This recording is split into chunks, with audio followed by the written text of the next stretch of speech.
Personne ne s'attendait à ce que cette nuit-là devienne le tournant tragique de deux vies. Et pourtant, dans une chambre d'hôtel à Vilnius, un homme que l'on portait en héros du rock français allait commettre l'irréparable. Bertrand Cantat, icône rebelle adulée, venait d'éteindre brutalement la lumière d'une autre étoile, Marie Trintignant, actrice sublime, fille de légende, amoureuse perdue. Le lendemain, les journaux du monde entier titraient « Marie est morte sous les coups de l'homme qu'elle aimait ». Mais ce que peu savent, c'est ce qui s'est vraiment passé derrière les murs épais de cette suite d'hôtels. Les cris étouffés, la scène de crime dérangeante, les rapports médicaux contestés, les versions contradictoires et surtout, la question qui entra à jamais les proches, était-ce un coup de colère? Ou une mécanique destructrice bien plus ancienne? Des années plus tard, alors que la France croyait avoir tourné la page, Netflix rouvre la plaie avec une série choc. Et l'opinion publique vacille à nouveau. Cantat est-il un monstre? Ou un homme brisé dans une spirale incontrôlable? Pourquoi certaines voix tentent-elles encore aujourd'hui de le défendre? Voici l'histoire troublante d'un artiste tombé de son piédestal, d'une femme qui ne reverra jamais la scène, et d'un secret que le silence n'a jamais pu étouffer. À la fin des années 1990, dans une France qui oscille entre désillusion politique et quête de vérité artistique, un groupe de rock se détache nettement du paysage musical. Noir Désir, mené par un chanteur à la voix grave et à la plume incandescente, devient l'étendard d'une génération désenchantée. Bertrand Cantat, silhouette anguleuse, regard brûlant, n'est pas simplement un musicien. Il est un poète de la rage, un prophète de la rupture, un homme qui semble avoir vécu 1000 vies dans chacune de ses chansons. Né en 1964 à Pau, élevé entre la douceur basque et l'effervescence bordelaise, Cantat développe très tôt un goût pour les mots, les cris, les silences pleins de fureur. Avec Denis Barthes, Serge Tessoguet et Frédéric Vidalanque, il fonde Noir Désir, qui deviendra la voix rugissante d'une France blessée, lucide, frondeuse. L'Euralbum Tosta Aquí, 1992, qu'en tracten de Todo está aquí devientum manifesté. Le vent nous portera en 2001 achève de les ancrer dans la mémoire collective. Mais derrière cette grandeur lyrique et cette aura contestataire, un autre Bertrand vit. Plus sombre, moins audible. Et dans l'intimité, les failles apparaissent. L'homme est intense, passionné, jaloux, parfois violent. Ses proches le décrivent comme un génie hanté, un amoureux insatiable, mais aussi un être au bord du gouffre. C'est dans ce contexte que surgit Marie Trintignant. Fille du légendaire Jean-Louis Trintignant et de la réalisatrice Nadine Trintignant, Marie est l'héritière d'une lignée d'or du cinéma français. Dès l'enfance, elle baigne dans les plateaux de tournage, tourne avec Godard à 5 ans, fascine Wells et Lelouch, et grandit sous les regards croisés de l'art et du public. Mais malgré sa renommée, Marie reste farouchement discrète, fragile, presque insaisissable. Lorsque leurs chemins se croisent en 2002, l'un chante la colère, l'autre incarne la grâce. Très vite, c'est l'embrasement. Tous deux sont alors mariés, lui avec Christina Radi, elle avec Samuel Benchetrit. Et pourtant, il s'abandonne à cette passion dévorante qui balaie tout sur son passage. Un amour interdit, médiatisé, incompris. Le couple se forme en pleine lumière, mais se consume dans l'ombre. En juillet 2003, ils partent ensemble en Lituanie. Marie y tourne un téléfilm sur la vie de Colette, réalisé par sa mère. Cantat l'accompagne, la suit, l'attend. Certains racontent qu'il est nerveux, jaloux des autres acteurs, inquiet de la distance. D'autres, que tout semblait aller bien. Mais dans la nuit du 26 au 27 juillet, dans la chambre 35 de l'hôtel Domina Plaza à Vilnius, tout bascule. Marie est retrouvée inanimée, le visage tuméfié, dans un état de coma irréversible. Bertrand appelle les secours, parle d'un malaise, d'une chute. Mais les médecins découvrent des hématomes, des fractures, des lésions cérébrales incompatibles avec une simple chute. Le diagnostic est sans appel, elle a été violemment frappée. Quelques jours plus tard, Marie meurt à Neuilly, sans avoir repris connaissance. L'affaire explose. La presse s'empare du drame, les chaînes d'infos tournent en boucle, les visages se ferment. La France est sous le choc. Comment un artiste aussi respecté a-t-il pu en arriver là? Le mot « féminicide » n'existe pas encore dans le débat public, mais l'onde de choc est immense. Le monde du cinéma pleure une actrice talentueuse. Le monde de la musique se divise. Certains dénoncent l'irréparable. D'autres s'interrogent. Cantat est-il un meurtrier ou un homme qui a perdu pied? À l'époque, Bertrand est jugé en Lituanie. Il est condamné à 8 ans de prison pour coup mortel. Il en purgera 4 avant d'être libéré en 2007 pour bonne conduite. Cette libération anticipée, combinée à son retour progressif sur scène, provoque une levée de boucliers. Quand Noir Désir annonce une réformation partielle, puis se dissout en 2010, la fracture est déjà profonde. Mais le plus dérangeant reste à venir. En 2010, l'ex-femme de Bertrand Cantat, Christina Radi, se suicide dans leur domicile bordelais, quelques mois après leur séparation. Elle laisse un message vocal bouleversant, évoquant un climat toxique, une emprise psychologique, des cris, des colères. Bien que Cantat ne soit pas mis en cause juridiquement, le doute s'installe. L'opinion se fracture. Le mystère s'épaissit. Alors, qui est vraiment Bertrand Cantat? Un artiste incompris, rongé par ses démons? Un bourreau à visage d'ange? La sortie du documentaire « De rockstar à tueur » en 2024 sur Netflix relance violemment le débat. Avec des témoignages inédits, des extraits d'archives, des analyses froides et terribles, le film réveille les blessures. Les radios coupent ses titres.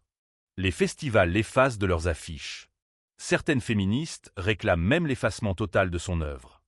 Mais d'autres, encore aujourd'hui, refusent de le condamner à l'oubli. Noir Désir, pour eux, reste une pierre angulaire du rock français. Le talent de Cantat est indéniable. Doit-on séparer l'homme de l'artiste? Ou est-ce précisément dans cette séparation que réside le danger? Le scandale Cantat dépasse désormais le simple fait divers. Il interroge la société, la justice, l'art et surtout notre tolérance collective. Jusqu'où peut-on aller pour défendre un créateur? Quelle part d'ombre sommes-nous prêts à ignorer pour continuer à écouter, admirer, aimer? Au début, tout semblait glorieux. Bertrand Cantat était l'enfant terrible du rock français, mais aussi sa voix la plus vibrante. À chaque concert, il électrisait les foules. Son regard noir, son corps habité, ses mots pleins de rage et de poésie faisaient de lui une figure presque messianique. Noir Désir était bien plus qu'un groupe, c'était un cri collectif. Le succès critique et public de l'album 666 667 Club en 1996 ne fait que renforcer cette image d'un homme qui dit tout haut ce que la société refoule. Mais à mesure que les disques se vendent, que les tournées s'enchaînent, quelque chose change chez lui. Son entourage parle de tension, de silence lourd, de colère soudaine. Bertrand est exigeant, presque tyrannique. Il contrôle chaque détail, vit dans une intensité permanente. Le public n'en voit rien, ou préfère ne pas voir. L'image du poète maudit fascine trop. Puis vient la rencontre avec Marie Trintignant. Dès les premières secondes, c'est un choc. Il se découvre au théâtre, dans la pièce Combat de nègres et de chiens. Il y a une attirance presque physique entre deux âmes blessées. Marie, elle aussi, est marquée par une vie d'excès, de rupture, de quêtes impossibles. Son regard, à la fois fort et perdu, semble faire écho à celui de Bertrand. Il tombe amoureux comme on tombe d'une falaise, sans réfléchir, sans frein, sans retour. Mais dès les débuts, la relation est orageuse. Ils quittent chacun leur famille. Bertrand abandonne Christina Radi, mère de ses deux enfants. Marie, elle, laisse derrière elle un fils, Roman. Les paparazzis les suivent. Ils deviennent le couple maudit des années 2000. Et plus la presse les scrute, plus leur passion devient dangereuse. L'été 2003, ils partent à Vilnius. Le tournage du téléfilm sur Colette devait être un moment de travail et de retrouvailles familiales. Mais dans les coulisses, l'ambiance est pesante. Bertrand ne supporte pas de rester à l'écart. Il se sent inutile, jaloux. Il suspecte Marie d'avoir des échanges ambigus avec un membre de l'équipe. Il devient irritable, imprévisible. Dans la nuit du 26 au 27 juillet, tout explose. Les cris résonnent dans l'hôtel. Les témoins parleront d'une dispute violente. Bertrand, selon sa version, l'aurait giflé plusieurs fois. Mais les médecins, eux, constatent des coups au visage, un traumatisme crânien massif, des fractures. Marie est plongée dans le coma. Nadine Trintignant, affolée, fait tout pour ramener sa fille à Paris. Mais le mal est fait. Le 1er août, à 41 ans, Marie s'éteint à l'hôpital américain de Neuilly. Le choc est national. Les plateaux télé deviennent des tribunaux. Les débats enflamment les radios. D'un côté, ceux qui hurlent au crime impardonnable. De l'autre, une minorité de voix qui appelle à la nuance. Bertrand Cantat, en détention préventive en Lituanie, se tait. Le procès s'ouvre en 2004. Sobre, glacial, étouffant. Il parle d'un geste malheureux, d'une perte de contrôle. Les experts l'analysent, dissèquent sa personnalité. Le verdict tombe, 8 ans de prison ferme. Il en purge 4, dans une prison lituanienne, puis en France. Et puis, en 2007, il revient. Sorti pour bonne conduite. Certains s'attendaient à un exil discret. Mais non. Il remonte sur scène. Il reforme Noir Désir. Il enregistre même un duo avec Bachung. Et là, la fracture devient profonde.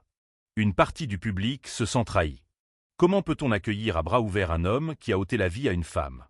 D'autres, au contraire, défendent son droit à la réinsertion. Les médias se divisent. Les salles de concert se remplissent. Ou se vident. En 2010, un nouveau drame survient. Christina Radi, l'ex-femme de Bertrand, est retrouvée pendue dans leur domicile. Avant de passer à l'acte, elle laisse un message glaçant. Elle évoque les cris, la peur, l'usure mentale. Kanta, une fois de plus, est au centre d'un tourbillon. Aucun procès cette fois-ci, mais les questions affluent. Et les silences pèsent. Noir Désir se sépare définitivement. Le groupe explose, comme une fin logique. Kanta tente une carrière solo. Mais chaque apparition déclenche une polémique. Chaque chanson est décortiquée. Lorsqu'il participe à un festival en 2018, des militantes féministes envahissent la scène. Il annule sa tournée. Le silence, cette fois, semble plus long. Et pourtant, il reste là. Présent. Inclassable. Insupportable pour certains. Inoubliable pour d'autres. Ses textes, ses cris, ses refrains tentent encore les radios. On ne sait plus s'il faut le censurer ou le comprendre. Bertrand Cantat est devenu l'un des symboles les plus complexes de notre époque. Un homme en chute libre, mais qui continue à fasciner. Un nom qui dérange, mais qu'on ne peut effacer. Ce que peu de gens savent, c'est que la nuit du 26 juillet 2003 n'était pas un accident isolé, mais l'aboutissement d'une relation minée par la passion et la destruction. Dans les mois qui ont précédé le drame, plusieurs proches de Marie Trintignant ont confié avoir perçu des signes alarmants. Elle apparaissait souvent épuisée, nerveuse, comme si une angoisse invisible la rongeait. Mais, comme tant de femmes brillantes, elle portait ses blessures en silence. Dans les jours qui ont suivi l'agression, le rapport médical de Marie est resté confidentiel, dissimulé sous le secret de l'instruction. Mais des fuites dans la presse ont révélé l'ampleur de la violence. Hémorragie cérébrale, multiples fractures faciales, Edem le médecin légiste aurait confié, hors procès-verbal, ce ne sont pas des gifles. C'est un passage à tabac. Et pourtant, lors du procès, la qualification retenue fut celle de « coup ayant entraîné la mort sans intention de la donner ». Une nuance juridique lourde de sens. Elle divise la France encore aujourd'hui. Mais la vérité la plus dérangeante se cache peut-être dans le non-dit. Dans les voix qui ne se sont pas élevées. Dans le silence pesant de certains artistes, intellectuels, collègues, amis qui ont préféré ne pas prendre parti. Par fidélité, par peur, ou par indifférence. Et il y a Christina Radi. Femme brillante, cultivée, d'une douceur quasi mystique. Elle a longtemps défendu Bertrand, même après sa condamnation. Elle était l'interface entre lui et le monde, sa traductrice, son ancrage. Mais derrière le sourire figé, la douleur sourdait. Dans un message vocal, enregistré quelques jours avant sa mort, elle disait « Je vis dans un enfer. Je n'ai plus la force. Il me détruit. » Ces mots, glaçants, n'ont été rendus publics qu'après son suicide. Trop tard. Et une fois encore, la justice a refermé le dossier, concluant à l'absence de responsabilité pénale. Ce double drame Marie, puis Christina n'est pas qu'une tragédie intime. Il révèle une mécanique systémique. Celle d'une société qui n'a pas su, ou pas voulu, entendre la souffrance des femmes. Kanta, figure totémique d'une virilité poétique et sauvage, a longtemps été protégée par son aura. Même après la mort de Marie, certaines radios ont continué à diffuser Noir Désir. Même après Christina, certains festivals ont maintenu ses concerts. L'art, disait-on, doit être séparé de l'homme. Mais peut-on vraiment le faire quand l'homme tue? Le documentaire Netflix, sorti en 2024, de Rockstar à tueur, vient mettre un coup de projecteur violent sur cette hypocrisie. Témoignages inédits, extraits d'archives, interviews glaçantes, tout y est. Les visages de Nadine Trintignant, de Roman Kolinka, du frère de Marie. Leurs silences en disent plus long que 1000 discours. Le film montre aussi les mécanismes d'emprise psychologique, la banalisation de la violence conjugale chez les célébrités, le pouvoir de l'impunité. Face à ces révélations, l'opinion publique est saisie d'un malaise. Certaines stations de radio annoncent qu'elles retirent définitivement les morceaux de Noir Désir de leur programmation. Des maisons d'édition coupent leurs liens avec Kanta. Des voix, autrefois timides, osent enfin parler. Des ex-compagnes, des amis du couple, des techniciens ayant travaillé avec lui, tous dressent le portrait d'un homme fascinant, mais manipulateur, instable, explosif. Et pourtant, dans les méandres de la mémoire collective, l'œuvre de Kanta persiste. Ses chansons continuent d'être écoutées, souvent en cachette. Le vent nous portera est devenu un hymne mélancolique, dissocié de son créateur, comme si l'on voulait croire qu'un chef-d'œuvre pouvait exister en dehors de son auteur. Mais certains refusent cette dissociation. Pour eux, chaque diffusion est une trahison. Une insulte à la mémoire de Marie. Une blessure ouverte à chaque note. Les réseaux sociaux s'enflamment. Kanta devient le symbole d'une lutte plus large. Celle contre les violences faites aux femmes, contre le silence des puissants, contre l'oubli. En 2018, il tente un retour sur scène. Quelques dates, quelques salles. Mais la pression est trop forte. Des militantes féministes le poursuivent, l'interpellent, bloquent ses représentations. Il annule la tournée. Se retire. Et depuis, il vit dans une semi-clandestinité artistique. Ni vraiment exilé, ni vraiment présent. Un fantôme du rock français. Un jour, dans une interview avortée, il aurait confié à un proche « Je suis mort 2 fois. D'abord avec Marie. Puis avec Christina. Il ne reste plus que des cendres. » Phrase dramatique, presque littéraire. Mais qui ne suffit pas à effacer les faits, ni à apaiser les familles. Ce que le public a découvert, à travers ces drames successifs, c'est la fragilité du mythe. Derrière l'icône, il y avait un homme. Et derrière l'homme, un abîme. La chute de Bertrand Cantat est celle d'une époque qui aimait glorifier les artistes torturés. Mais aujourd'hui, plus personne ne veut confondre la douleur avec le talent, ni l'abus avec la passion. Le procès de Cantat, qu'il soit judiciaire, médiatique ou moral, ne s'est jamais vraiment clos. À chaque nouvel élément, chaque parole, chaque souvenir exhumé, il reprend vie. Et peut-être est-ce là la plus grande condamnation. Vivre à jamais sous le poids de 2 morts. Chez Révélation célèbre, nous avons longtemps hésité avant de traiter le cas Bertrand Cantat. Car ici, il ne s'agit pas simplement d'une trajectoire brisée, ni même d'un génie détruit par ses démons. Il s'agit d'un homme qui a ôté la vie à une femme, puis dont l'ombre a peut-être contribué à briser une seconde. Et pourtant, il est impossible d'ignorer la place que Cantat a occupée et occupe encore dans le paysage culturel français. Noir Désir est l'un des groupes les plus marquants de la fin du XXe siècle. La charge émotionnelle de leurs chansons, la finesse des textes, la sincérité brute des performances, tout cela a contribué à bâtir une œuvre puissante, intemporelle. Mais faut-il que cette œuvre survive à tout prix? À quel moment l'admiration devient-elle complicité? Peut-on écouter des armes sans penser au silence de Marie Trintignant? Peut-on entendre le vent nous portera sans sentir la douleur de ceux qu'il a laissés derrière lui? L'art est fait pour déranger, certes, mais pas pour anesthésier. Notre équipe s'est posé une question simple. Si Bertrand Cantat n'avait pas été célèbre, aurait-il bénéficié des mêmes traitements, des mêmes excuses, de la même indulgence? La réponse est douloureuse. Car la gloire protège. L'aura de l'artiste devient parfois un bouclier qui rend inaudible la voix des victimes. Et ce n'est pas un cas isolé. Cantat incarne un problème plus vaste, celui du pardon accordé trop vite, trop facilement, à des hommes dont le talent semble excuser tout. Pendant longtemps, la société a glorifié l'homme brisé, torturé, écorché vif, sans jamais interroger ce que cette douleur infligeait aux autres. Aujourd'hui, le regard change. Lentement. Mais il change. Cela ne signifie pas qu'il faut effacer Bertrand Cantat de l'histoire culturelle. L'oubli est une violence, et la censure une facilité. Mais il faut contextualiser, questionner, rappeler. À chaque fois. Car ce que l'on entend dans ces chansons n'est plus neutre. Il y a, entre chaque mot, l'écho d'un souffle qui l'a interrompu. Nous reconnaissons l'impact artistique de Noir Désir. Nous reconnaissons aussi le droit de chacun à se faire sa propre opinion. Mais nous estimons qu'il est essentiel d'écouter toutes les voix. Pas seulement celles des idoles, mais aussi celles des femmes, des enfants, des familles brisées. Et vous, que ressentez-vous en réécoutant Cantat aujourd'hui? Parvenez-vous à séparer l'artiste de ses actes?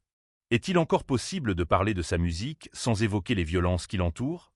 Ou est-ce précisément en affrontant ces questions que nous devenons une société plus juste, plus lucide? Le débat est ouvert. Et peut-être qu'il ne trouvera jamais de réponse définitive. Mais il mérite d'exister.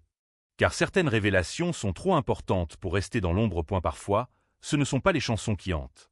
Ce sont les silences entre les refrains. Ceux que l'on n'entendait pas à l'époque. Ceux qui, aujourd'hui, résonnent avec une violence sourde. Bertrand Cantat restera à jamais une figure divisée. Une voix inoubliable, portée par une colère juste, mais qui a aussi blessé au-delà du pardon. Ce paradoxe insupportable, celui d'un homme qui chantait la liberté et détruisait l'amour, hante encore les mémoires. Et hante notre conscience collective. Il n'y aura pas de justice parfaite dans cette histoire. Marie Trintignant est morte sans pouvoir raconter sa vérité. Christina Radi a murmuré la sienne avant de disparaître. Bertrand, lui, vit dans une demi-existence, entre l'ombre et la lumière, entre le passé et ce qu'il n'a jamais vraiment pu reconstruire. Mais ce qui subsiste, c'est une trace. Une empreinte. Le souvenir d'une époque où l'on confondait génie et chaos, intensité et emprise, talent et tragédie. Peut-être est-ce cela que cette histoire nous a légué, la nécessité de ne plus détourner le regard, de ne plus glorifier sans comprendre, de ne plus aimer sans écouter. Le vent a porté leur voix, leurs cris, leur silence. Et aujourd'hui, il nous revient, chargé d'un message que beaucoup auraient préféré oublier. Certaines histoires n'étaient peut-être pas faites pour être racontées. Mais maintenant vous la connaissez.